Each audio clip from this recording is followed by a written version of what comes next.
Você já viu uma situação como essa daí? Você sabe o que aconteceu aí? Bom, eu vou te falar. Foi um dimensionamento errado nos cabos. É isso mesmo, meu amigo.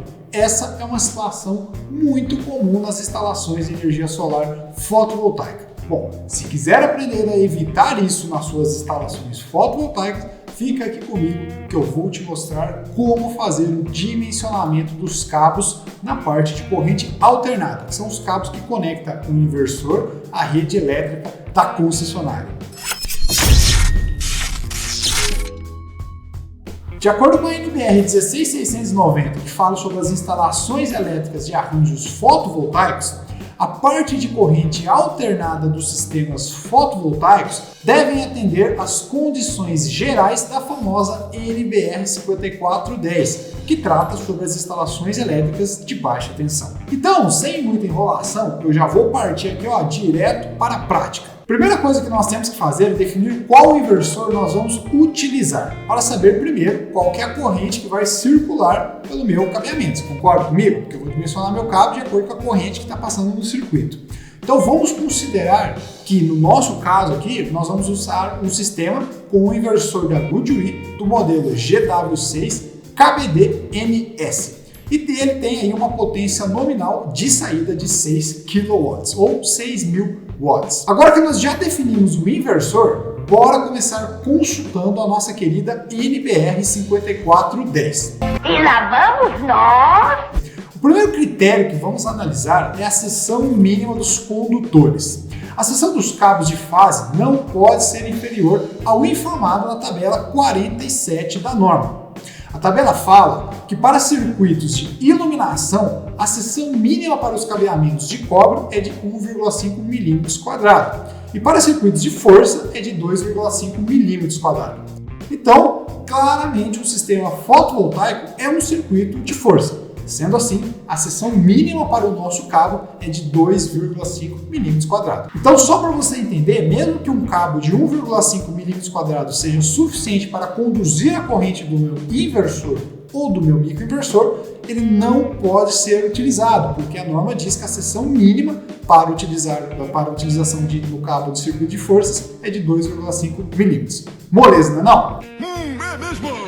Bom, não precisa nem fazer conta, é só olhar a tabela aí, que você já vai entender isso. Agora, vamos analisar pelo critério da capacidade de condução de corrente. O primeiro passo é saber qual que é a corrente do seu projeto, no caso aqui do nosso circuito, que nada mais é do que a corrente nominal de saída do nosso inversor. E olhando o datasheet, nós temos que a corrente nominal de saída do nosso inversor, nesse caso, é de 27,3 amperes. O segundo passo, então, é saber como que os cabos serão instalados. E agora é ainda mais simples do que parece. Simples assim. Basta você consultar a tabela 33 da NBR 5410, que nos mostra diversos métodos de instalação. Eu vou considerar que a instalação elétrica já foi projetada para receber um sistema fotovoltaico. E lá já possui o local correto de instalação do inversor e também o eletroduto que interliga o inversor até o quadro de distribuição. Logo, o método de instalação será o de número 07, condutor isolado ou cabo unipolares em eletroduto de seção circular embutido em alvenaria. O método de referência é o B1. Então, bora agora para o terceiro passo, que é definir qual a quantidade de condutores carregados que eu vou ter por circuito. E já vamos nós para a nossa querida norma novamente. Essa definição é feita através da tabela 46. A saída do nosso inversor é de 220. Então, considerando que a rede do cliente seja uma rede bifásica com tensão de 220 entre fases, será necessário 2 fases para alimentar o meu inversor. Sendo assim, o número de condutores carregados adotado será de 2. Concorda comigo? Então, vamos para o nosso quarto passo. Qual é o tipo de isolação do nosso cabo? Não sei. Como será uma instalação interna, podemos utilizar os cabos de PVC até 70 graus Celsius, que vão atender a norma tranquilamente. Com esses dados em mãos, vamos analisar a tabela 36, que nos dá a capacidade de condução de corrente em amperes para os métodos de referência A1, A2, B1, B2, C e D para os cabos de PVC 70 graus Celsius em uma temperatura ambiente de 30 graus se está no ar ou 20 graus Celsius se está no solo. Beleza? Então vamos lá. O método definido é o B1 e o número de condutores carregados, no caso aqui, vai ser 2. E a corrente do nosso projeto é de 27,3. Tudo isso aí já foi definido, só estou fazendo um resumo aqui. Então logo nós podemos ver que o cabo que suporta a corrente do nosso inversor é o cabo de 4 milímetros. Porém, ainda nós temos dois fatores muito importantes que precisamos levar em consideração. O fator de correção por agrupamento, que depende da quantidade de circuitos que irão passar dentro do meu eletroduto. E o fator de correção por temperatura, que vai depender da temperatura do local de instalação. Beleza? Então, se liga nesses dois fatores aí. Como eu falei, a tabela 36 nos mostra a capacidade de condução de corrente para temperaturas ambientes de 30 graus Celsius no ar e 20 graus Celsius no solo, e considera somente um circuito dentro do meu eletroduto. Sendo assim, caso a temperatura ambiente e a quantidade de circuitos em um mesmo eletroduto sejam diferentes disso, será necessário aplicar essas correções. E agora você pode me perguntar, bom, como que eu vou fazer essas correções? Bora lá ver como que faz isso. Vamos. O fator de correção por agrupamento é dado pela tabela 42.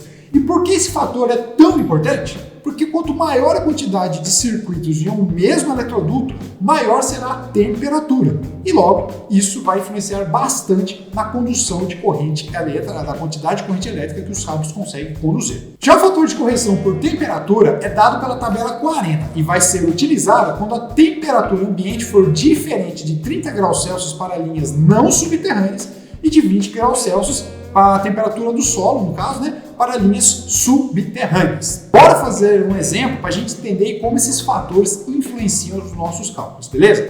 Mas olha só, a partir daqui eu só vou mostrar como aplicar esses fatores para você entender. Porém, fica definido aqui que para nossa instalação em questão não será necessário aplicar esses fatores, porque como a gente já viu no começo do vídeo, a instalação já estava preparada para receber o sistema fotovoltaico. Ou seja, já dimensionamos o cabo de 4 milímetros. Grava esse dado aí, beleza?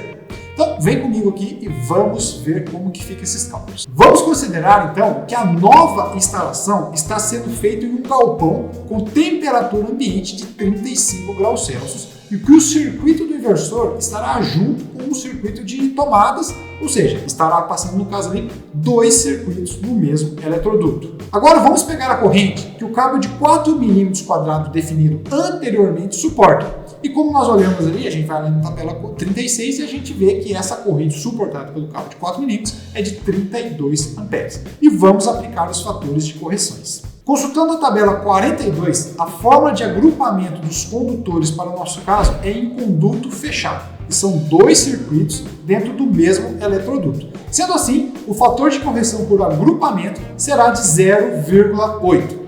Já na tabela 40, como consideramos a temperatura ambiente de 35 graus Celsius e a isolação do cabo de PVC, o fator de correção por temperatura será 0,94. Para corrigir a capacidade de condução de corrente do nosso cabo, basta multiplicar a corrente que o cabo suporta, dada pela tabela 36, pelo fator de correção por agrupamento e pelo fator de correção por temperatura.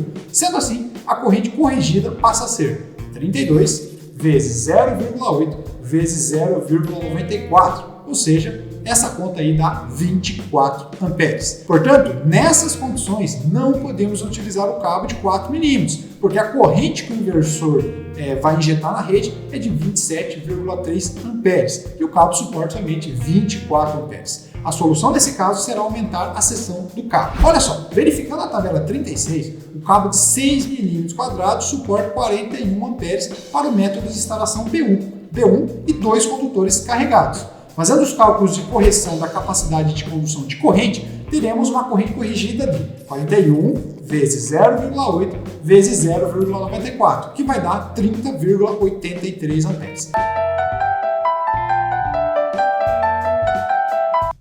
Agora sim, a conta está certa e a conta fecha. O cabo de 6 milímetros suporta a corrente de saída do nosso inversor para as condições da instalação que usamos como exemplo. Viu só? Esses são os fatores que precisamos levar em consideração para dimensionar o nosso cabeamento. Ainda existe um critério pela queda de tensão, que é um fator importante a ser considerado. Mas para a aula não ficar muito longa, que a gente já tratou de muitos assuntos aqui, vamos considerar que a distância é pequena e não vai influenciar no dimensionamento do nosso cabeamento. Podemos falar desse assunto aqui numa outra oportunidade, se você desejar. Então deixa aqui nos comentários se você quiser agregar aí mais esse conhecimento, se quiser que a gente faça um vídeo sobre isso. E agora, considerando a parte de corrente alternada dos nossos sistemas fotovoltaicos, nós temos ali na parte de proteções os disjuntores e os DPS. Se você quiser aprender a como dimensionar o disjuntor e o DPS, deixa aqui nos comentários também e fala, ó, eu quero aprender a dimensionar as proteções CA do meu sistema fotovoltaico. Beleza? Então, por hoje é só. Se você quiser se tornar um especialista também no setor de energia solar, aqui no link da descrição do primeiro comentário tem um método de energia solar lucrativa. Clica lá e conheça o nosso método que vai te tornar um especialista. Forte abraço e até a próxima!